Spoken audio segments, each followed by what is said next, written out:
রহমানকে সান্ত্বনা দিতে বিএনপির গুলশান কার্যালয়ে জামায়াতের আমির।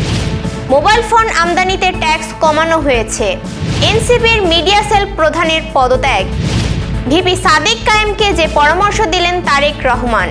সাকিবের রেকর্ড ভাঙলেন মোহাম্মদ আমির। দর্শক, নতুন ইংরেজি বছরের শুভেচ্ছা জানিয়ে গ্রামের কাগজের সকালের খবরে আপনাদেরকে স্বাগত জানাচ্ছি। শুনছিলেন প্রধান শিরোনাম, এছাড়াও রয়েছে এবছরের রাশিফল।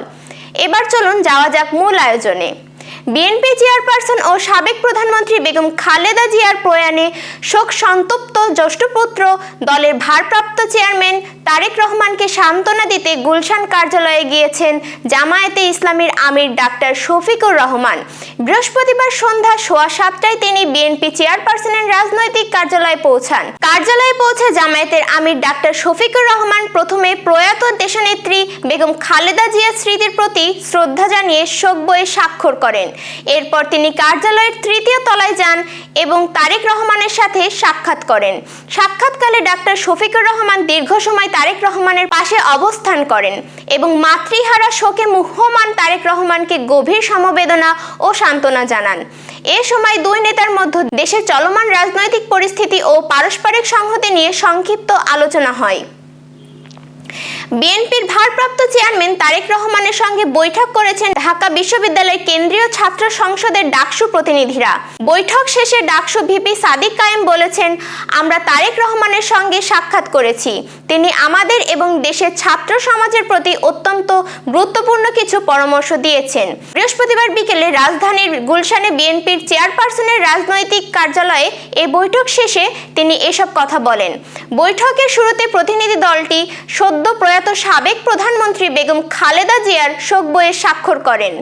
বৈঠকে বিএনপি, জামায়াত সহ সব ফ্যাসিবাদ বিরোধী দল এবং ছাত্র দল ও ছাত্র শিবির সহ সব ছাত্র সংগঠনকে কাঁধে কাঁধ মিলিয়ে কাজ করার পরামর্শ দিয়েছেন তারেক রহমান।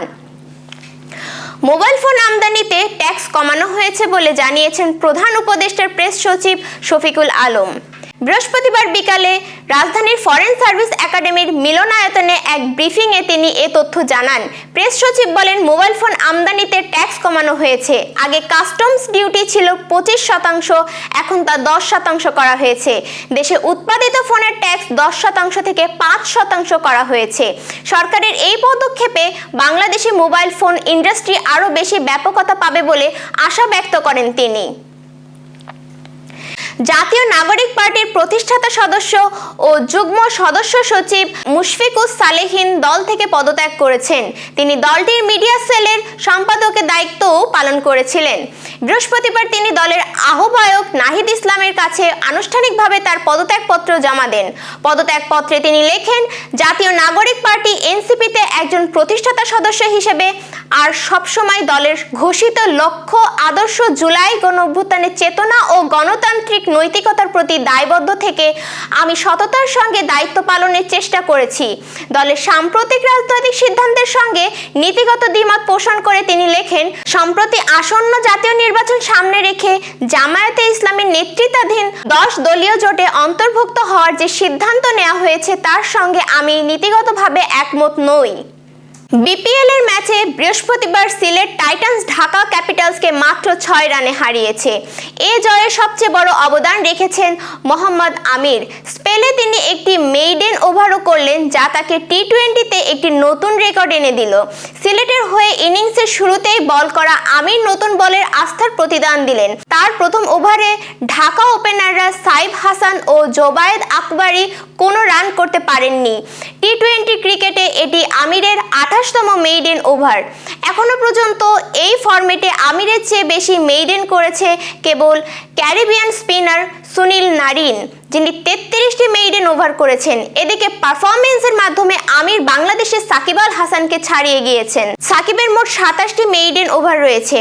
এখন টি-20তে সর্বাধিক মেইডেন করা বোলারের তালিকায় সাকিবের অবস্থান 3য় স্থানে। দর্শক, এবার চলুন জেনে নিই কেমন যাবে আপনার আজকের দিন অর্থাৎ 2রা জানুয়ারির সম্ভাব্য রাশিফল। মেষ রাশির আজ কর্মক্ষেত্রে দায়িত্ব বাড়তে পারে, তবে সাহস ও আত্মবিশ্বাস দিয়ে তা সামলাতে পারবেন। আর্থিক বিষয়ে হঠাৎ সিদ্ধান্ত এড়িয়ে চলাই ভালো। পরিবারের কারোর সঙ্গে সময় কাটালে মানসিক স্বস্তি পাবেন। বৃষ রাশির পারিবারিক শান্তি বজায় থাকবে। আটকে থাকা অর্থ আদায়ের সম্ভাবনা রয়েছে। নতুন কোনো পরিকল্পনা হাতে নেওয়ার জন্য দিনটি ভালো। খাদ্য অভ্যাসে সতর্ক থাকুন।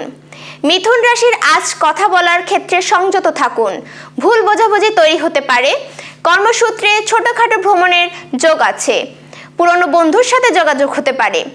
কর্কট রাশির অর্থনৈতিক দিক দিয়ে লাভজনক দিন। কর্মক্ষেত্রে প্রশংসা পেতে পারেন। পারিবারিক সিদ্ধান্তে আপনার মতামত গুরুত্ব পাবে। মানসিক চাপ কমবে। সিংহ রাশি নিজের যোগ্যতা প্রমাণের সুযোগ আসবে। নেতৃত্ব স্থানীয় কাজে সফলতা মিলবে। অহংকার বা তাড়াহুড়ো ক্ষতির কারণ হতে পারে। প্রেমের ক্ষেত্রে ইতিবাচক ইঙ্গিত। কন্যা রাশির কাজে মনোযোগ বাড়বে এবং ফলও পাবেন। পুরনো কোনো জটিল সমস্যার সমাধান হতে পারে। স্বাস্থ্যগত বিষয়ে সচেতন থাকুন। বিশ্রাম প্রয়োজন। তুলা রাশির দাম্পত্য ও সম্পর্কের ক্ষেত্রে সুখবর রয়েছে। অংশীদারিত্বমূলক কাজে লাভের সম্ভাবনা। সিদ্ধান্ত নেওয়ার আগে সব দিক বিবেচনা করুন। বৃশ্চিক রাশির গোপন বিষয় প্রকাশ পেতে পারে, তাই সতর্ক থাকুন। কর্মক্ষেত্রে প্রতিদ্বন্দ্বিতা বাড়বে। অর্থ ব্যয়ের উপর নিয়ন্ত্রণ জরুরি। ধনু রাশির ভ্রমণ ও নতুন অভিজ্ঞতার যোগ আছে। পড়াশোনা ও ভবিষ্যৎ পরিকল্পনায় অগ্রগতি হবে। আজ মন প্রফুল্ল থাকবে। মকর রাশির কাজে চাপ থাকলেও সাফল্য পাবেন। সিনিয়র বা অভিজ্ঞ কারো সহযোগিতা কাজে আসবে। স্বাস্থ্য ও বিশ্রামের দিকে নজর দিন। কুম্ভ রাশির নতুন চিন্তা ও আইডিয়া বাস্তবায়নের সুযোগ আসবে। বন্ধুদের সঙ্গে সময় কাটাতে পারবেন। আর্থিক পরিস্থিতি স্থিতিশীল থাকবে। মীন রাশির আবেগ নিয়ন্ত্রণে রাখলে দিনটি সুন্দর কাটবে। সৃজনশীল কাজে প্রশংসা পাবেন। পরিবারের শান্তি ও সৌহার্দ্য বজায় থাকবে। দর্শক, এই ছিল এখনকার আয়োজন। আগামীকাল ঠিক একই সময়ে সকালের খবর দেখতে ও জানতে চোখ রাখুন গ্রামের কাগজের ইউটিউব চ্যানেল ও ফেসবুক পেজে। আর প্রতিদিনের খবর আপডেট পেতে গ্রামের কাগজের ইউটিউব চ্যানেল সাবস্ক্রাইব এবং ফেসবুক পেজ ফলো করে রাখতে ভুলবেন না। আমাদের পরবর্তী খবর দেখুন বেলা 2:30টায়। শুভ বিদায়।